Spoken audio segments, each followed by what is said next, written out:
요소수 부족, 김치 급등해도 문정권은 중국에 화내지 않는다는 일본 미디어.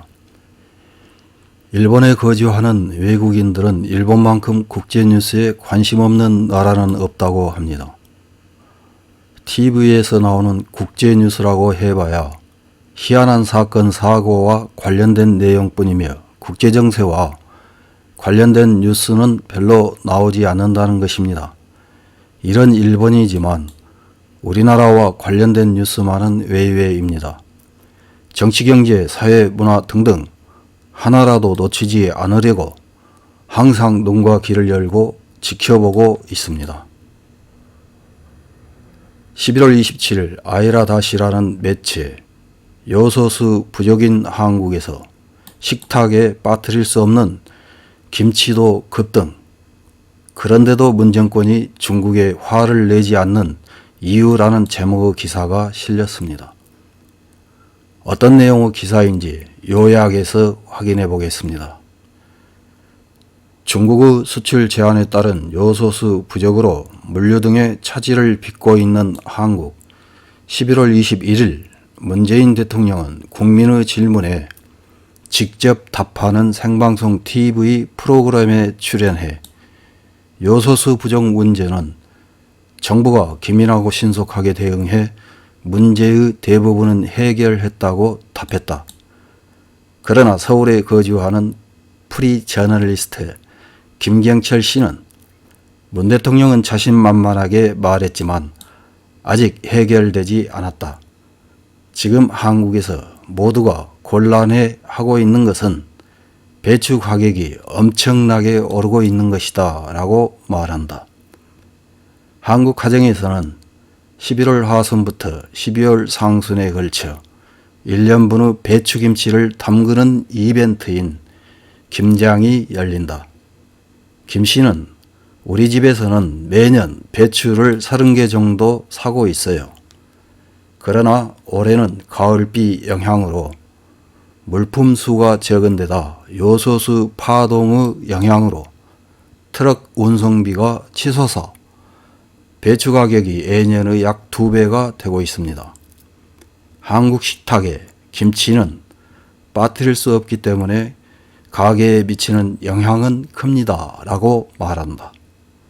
중국이 요소수 수출 절차에 대해 엄격화 방침을 발표한 것은 9월.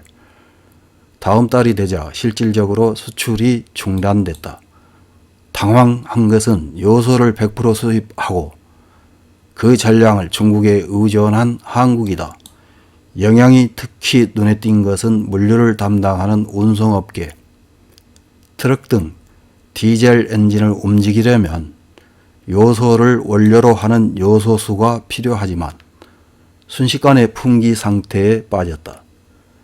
가격도 급등, 많은 트럭 드라이버가 매장에서 사라진 요소수를 찾아 헤매는 사태가 되었다. 어디 가서도 살 수 없기 때문에 해외의 인터넷 쇼핑몰에서 일본제나 중국제 요소수를 구입하는 움직임이 일어났다. 최고가일 때 평상시의 10배 정도가 되었다. 지금은 약 5배이지만 그래도 상당히 비싸다. 이달 10일 한국 정부는 요소수를 긴급 공수하기 위해 공군 수송기를 호주로 파견했다. 운반한 요소수는 큰 탱크롤이 한 대분, 가격으로 따지면 3천만 원 정도이지만 그것을 구입하기 위해 수송기 연료비만으로 1억 원 들었습니다. 문 대통령은 그런 퍼포먼스를 좋아합니다. 정부는 1일당 요소수 생산량이 사용량을 상회하고 있기 때문에 공급은 상당히 안정됐다고 말하지만 요소수 유통은 정부가 통제하고 있어 배급제와 같은 상황입니다. 현재 한국 정부는 전국 약 100개소의 거점 주유소를 마련해 우선적으로 요소수를 공급하고 있다. 가격은 기존과 거의 비슷하지만 자유롭게 살 수 있는 것은 아니고 신분 증명서를 제시해 구입 빈도가 조사된다. 구입량도 한정되어 있어 트럭의 경우 1회 30리터까지입니다. 김 씨는 현상을 이렇게 본다. 한국 정부는 요소수 공급은 수요를 상회하고 있기 때문에 걱정하지 않는다고 합니다만 모든 트럭이나 버스를 마음대로 몰지 못한다. 그 결과 요소수 수요가 줄어 공급이 상회하는 것처럼 숫자적으로는 보이는 것입니다. 게다가 김 씨는 앞으로 경기에 대해서도 걱정한다. 한국경제연구원이 발표한 기업경기 실사지수에 따르면 제조업 전망치는 11월과 12월 2개월 연속으로 96.5로 낮지만 요소수 부족 등이 원인이라고 한다. 요소에는 자동차용과 산업용이 있습니다. 한국 정부는 산업용 요소를 자동차용으로 돌려 요소수를 만들고 있기 때문에 제조업에서는 요소수가 부족합니다. 그러나 정부는 매일 수입량, 사용량, 재고량 등의 세세한 숫자를 내고 전혀 부족하지 않다고 계속 말하고 있습니다. 요소수는 주택과 도로의 건설에 필요한 시멘트 제조 외 철강 생산과 화력발전소 등에서도 사용된다. 2년 전 일본이 반도체 제조 재료에 대해 수출 관리를 강화했을 때 일본에 대해서는 그렇게 화냈는데 왜 중국에는 화내지 않는가 물었습니다. 그러자 일본의 경우 한국을 곤란하게 하기 위해 일부러 한 행동이지만 중국의 경우 국내에서 요소가 부족하기 때문에 어쩔 수 없다고 말합니다. 그런 식으로 중국의 입장을 이해하는 사람들이 꽤 있습니다. 문정권도 같은 생각이라고 생각합니다.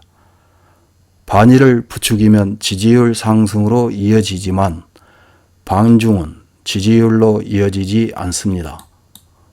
오히려 언제나 중국에 아양을 부리는데 이런 사태가 되지 않았느냐고 국민으로부터 비난받을 수 있기 때문일 것이라고 김 씨는 분석한다.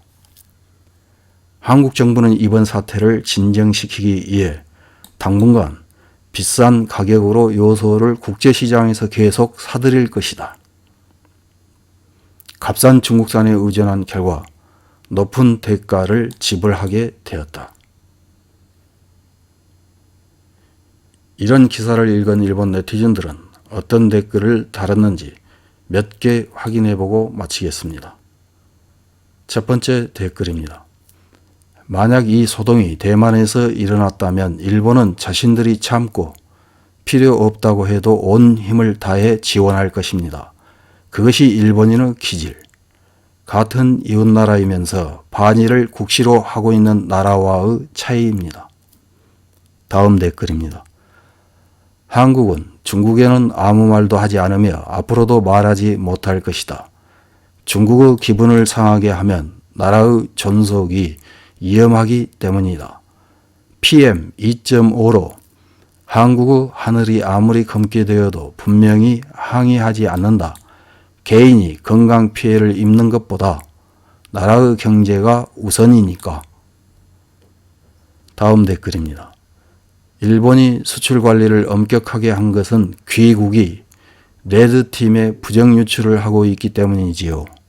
그리고 요소 문제도 자국에서 만들지 못하고 타국에 의존한 결과 중요한 친분에 배신당한 것입니다. 다음 댓글입니다. 원래 한국은 일본에 대해서도 차별 없이 겸허한 태도를 취하면 될 뿐입니다. 다른 나라가 무엇이든 자기 생각대로 될 것처럼 제멋대로인 주장은 삼가해야 합니다. 과거 1세기 동안 한국이 일본에 얼마나 혜택을 받았는지 따져본다면 현대와 같은 모욕적인 태도는 용납될 수 없을 것입니다. 다음 댓글입니다. 한국 매스컴도 중국 측의 부득이한 사정에 대해 배경까지 포함해 상세하게 보도했다. 일본의 반도체 소재의 수출 관리 강화는 위안부 합의를 어긴 보복이라고밖에 할 수 없고 원래 관리가 되지 않은 점은 언급되지 않는다.